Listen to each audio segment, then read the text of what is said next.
dear citizens of River State, it is with humility and a sense of responsibility that I address you today, following my appointment as Administrator of River State by His Excellency President Bola Ahmed Tinubu, GCFR, Commander-in-Chief of the Armed Forces of the Federal Republic of Nigeria. For decades, I have dedicated my life to the service of our great nation. First, as a member of our armed forces, where I had the honor and privilege of serving as the 20th Indigenous Chief of the Naval Staff, and more recently, as Nigeria's High Commissioner to the Republic of Ghana. After what I believed to be my final retirement from public service, duty has once again called.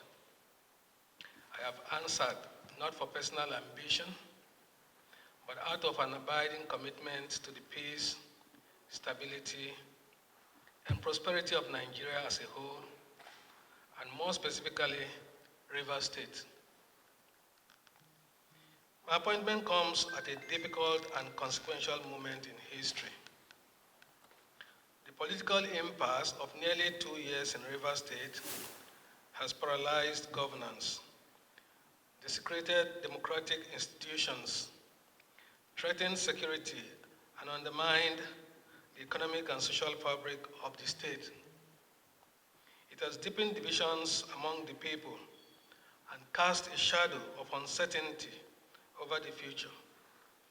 These are realities we cannot afford to ignore.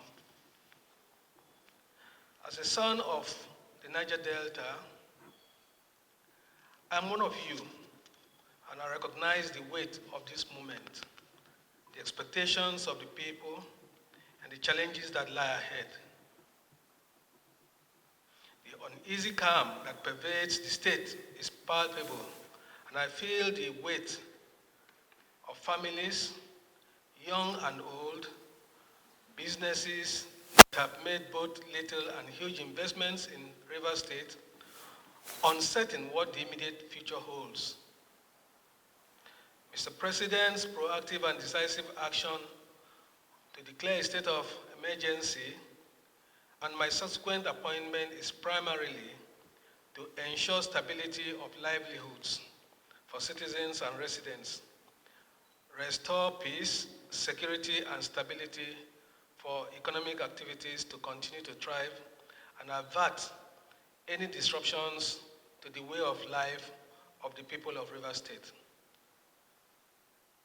My mandate is clear: to restore law and order, stabilize the polity, and to create the necessary conditions for the full restoration of democratic institutions and representation.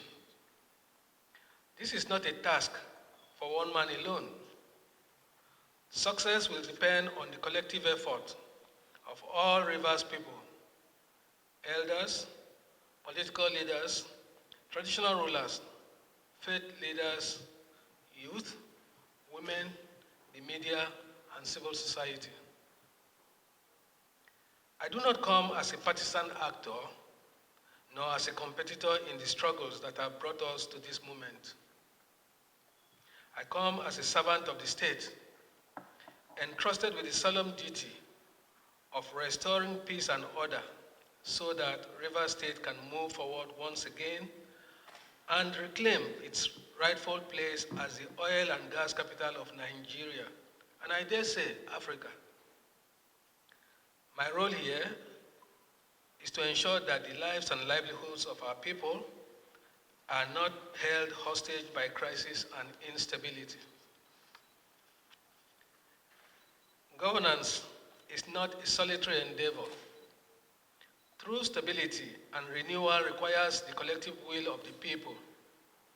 I extend my hand to every son and daughter of River State, regardless of political affiliation, ethnicity, or creed.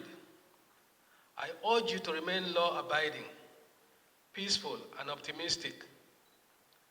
Let us set aside our differences and work together to rebuild trust, restore stability, and protect the future of our children Challenges before us depend on unity, not division, on cooperation, not discord, on forward thinking, not backward grievances.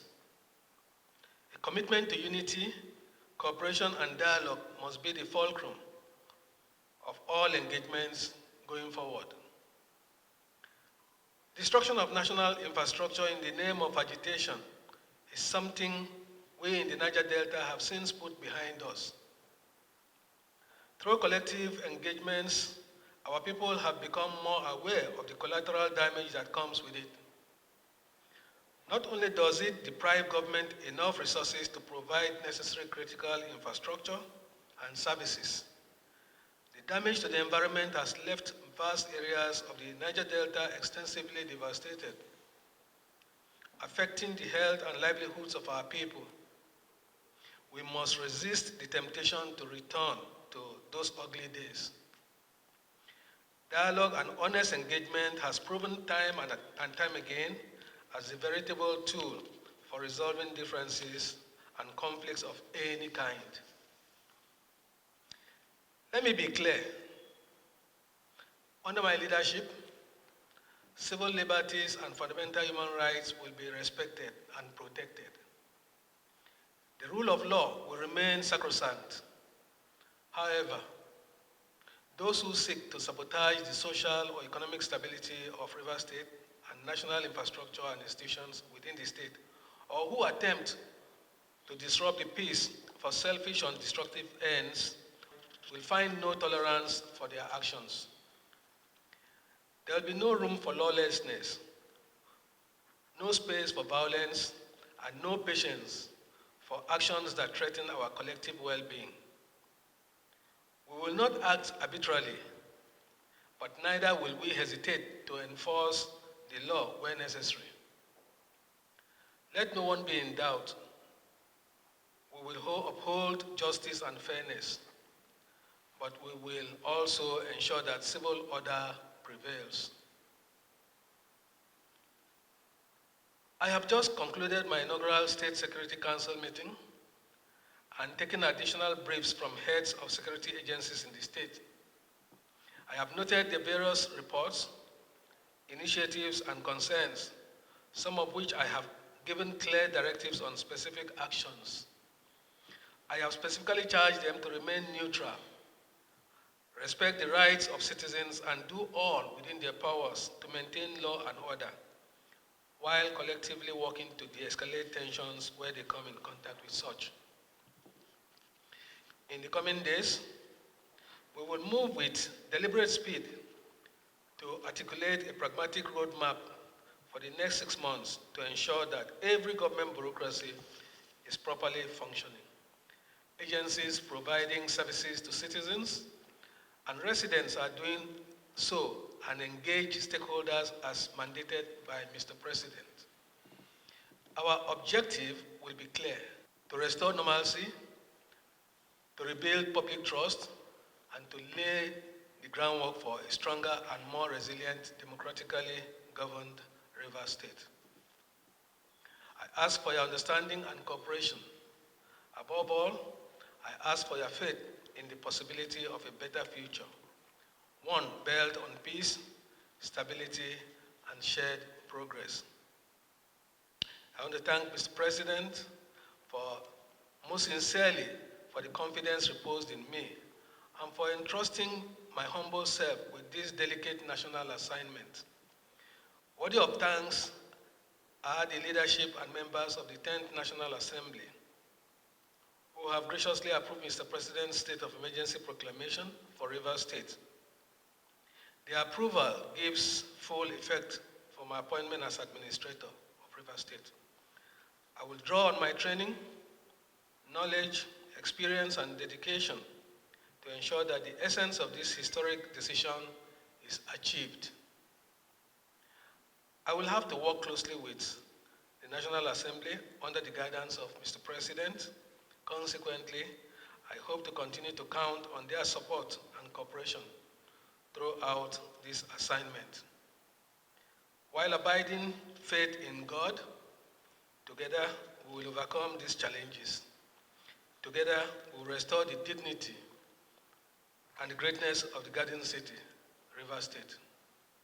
May God help us in this onerous task. May God bless River State, and may God bless the Federal Republic of Nigeria.